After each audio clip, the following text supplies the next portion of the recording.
Thank you. I am headed to the White House, and does anybody have a message that I can carry to the President? And I am in a Toyota Prius, so I'm not sure if I can take all of his supporters with me, but if you need a ride back to the White House, we do have a Prius. We'll take you along. Today I want to talk about something, though, that is serious. Today I want to talk about a war that the mainstream media is ignoring. From Boston to Zanzibar, there's a worldwide war on Christianity. Christians are being attacked around the world, but you won't hear much about it on the evening news because the answer's not convenient. It doesn't fit the narrative we have been told about radical Islam. The president tries to gloss over who's attacking and killing Christians. The media describes the killings as sectarian.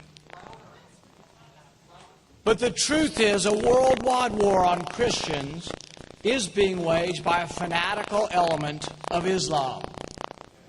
Ever since 9/11, commentators have tried to avoid pointing fingers at Islam, which is somewhat fair. It is fair to point out that most Muslims are not committed to violence against Christians, but it's not the whole truth.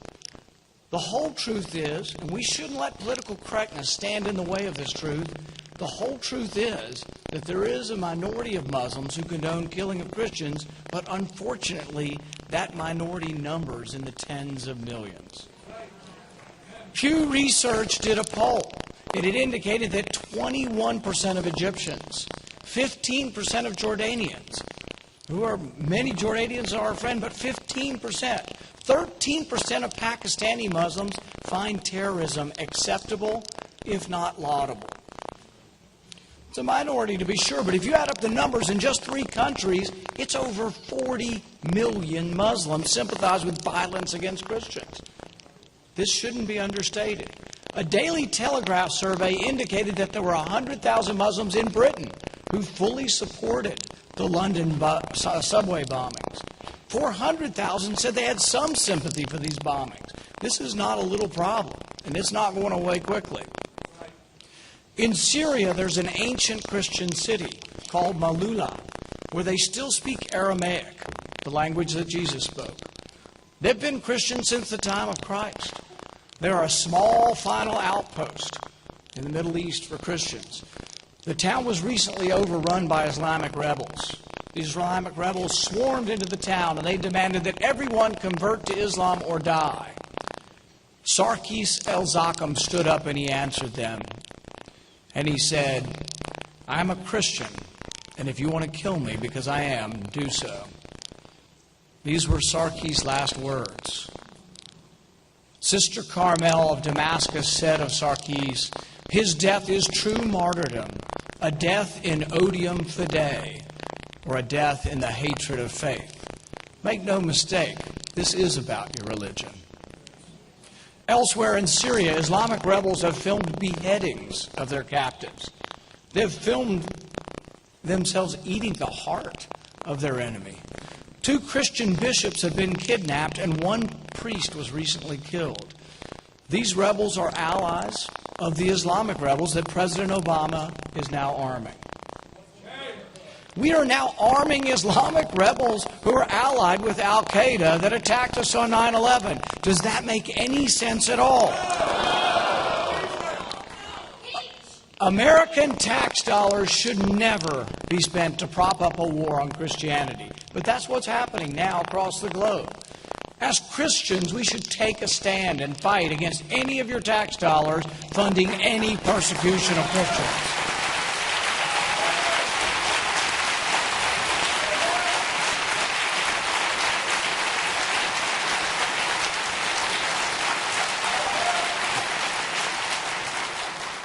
In Zanzibar, a tiny little island off the coast of Africa, a priest was recently shot in the head on his way to church by 2 Muslim youths. A message by the Muslim Renewal said, we thank our young men trained in Somalia for killing the infidel. Many more will die. We will burn homes and churches. We have not finished. At Easter, be prepared for disaster.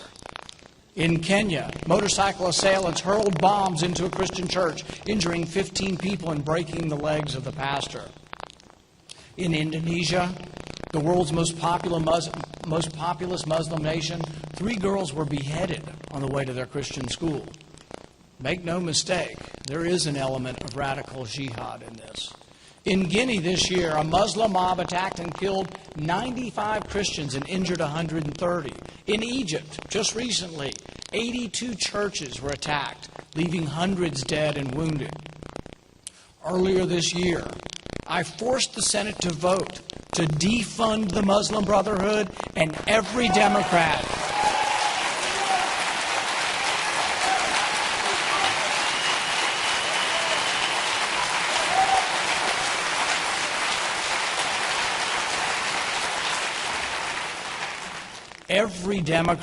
voted to continue sending your money to the Muslim Brotherhood. I can tell you one thing, though. As long as I'm in the Senate, I will fight against sending any money to the Muslim Brotherhood.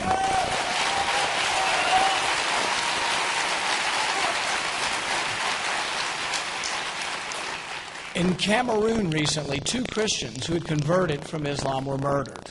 In Iran, American pastor Saeed Abedini is detained indefinitely, facing physical and psychological torture. They asked him to renounce his faith, the same thing they asked Sarkis el-Zakhem before he was killed.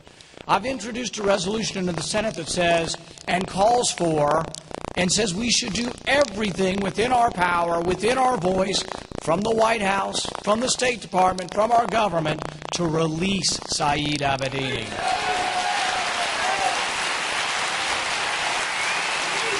And I will not rest until Pastor Abedini is freed.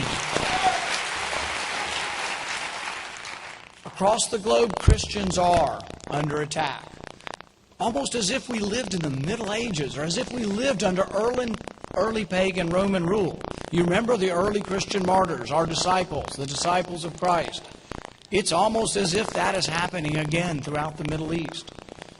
This administration does nothing to stop it, and it can be argued that they are giving aid and comfort to those who tolerate these crimes. In Libya, the country we freed from oppression, the militias that apparently were guarding our ambassador have raided a Christian church, rounding up hundreds of Christians, accusing them of being missionaries, accusing them of having the crime of having a cross or a Bible. Many were tortured, and one Christian was recently killed by these same militias. In Pakistan last week, 75 Christians were killed, several hundred more killed in a bombing of a church. Asia Bibi is a Pakistani Christian. She sits on death row for blasphemy. She says it all began when she drew water from a Muslim well. As she was filling her bowl of water, a crowd formed and chanted, "Death! Death to the Christian!" She pleaded for her life. She was pelted with stones, punched in the face, and dragged through the streets. The local imam finally interceded to say, "If you don't want to die, you must convert to Islam." The crowd descended on her, beating her with sticks. Finally, the police stopped the attackers, only to arrest her. She has now been on death row for the crime of blasphemy. What I say is, until Asia Bibi is freed, not $1 of U.S. aid should go to Pakistan.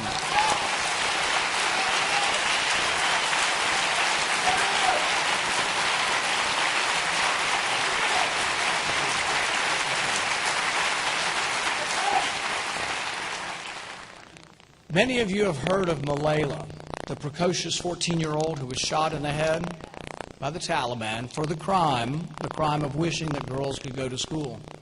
She's not a Christian, but even so, the radical Islamists cannot tolerate to hear this 14-year-old girl who seeks nothing more than an education, nothing more than the right to go to school. If you haven't listened to her, pull up one of her YouTubes and listen to her. She's amazing, this young woman, her poise, her elegance. But what a bizarre distortion of religion. Someone who would shoot a little girl in the head to make a religious point? I ask, where's the rest of Islam? Why don't they stand up and condemn this?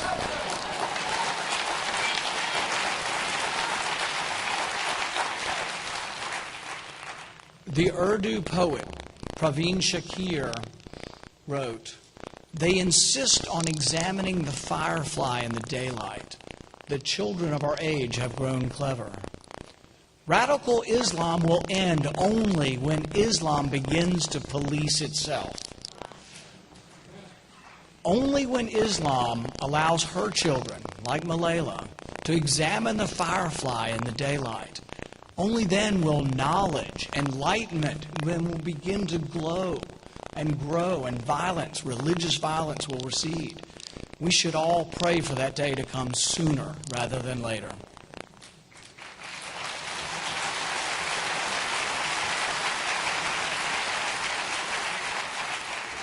We send billions of dollars to Egypt, to Pakistan. We've helped put new Islamic regimes in Afghanistan and Iraq. President Obama now sends arms to Islamic rebels in Syria. In Egypt, the mob attacked our embassy, climbed on top of our embassy, and burned our flag. I don't know about you, but I've had enough.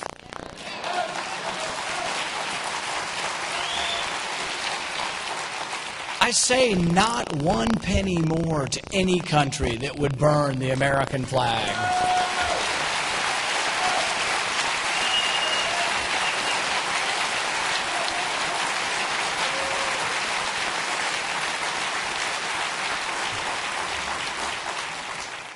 We must work to ensure that our country, our policies, our tax dollars are on the side of ending this violence rather than encouraging those who perpetrate it.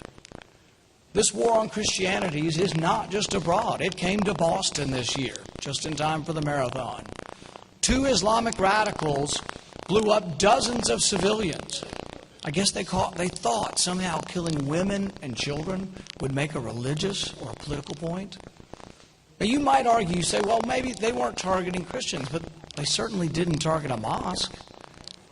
Their motive, if you can perceive one, was not against our government, but against us as a people, a Christian people.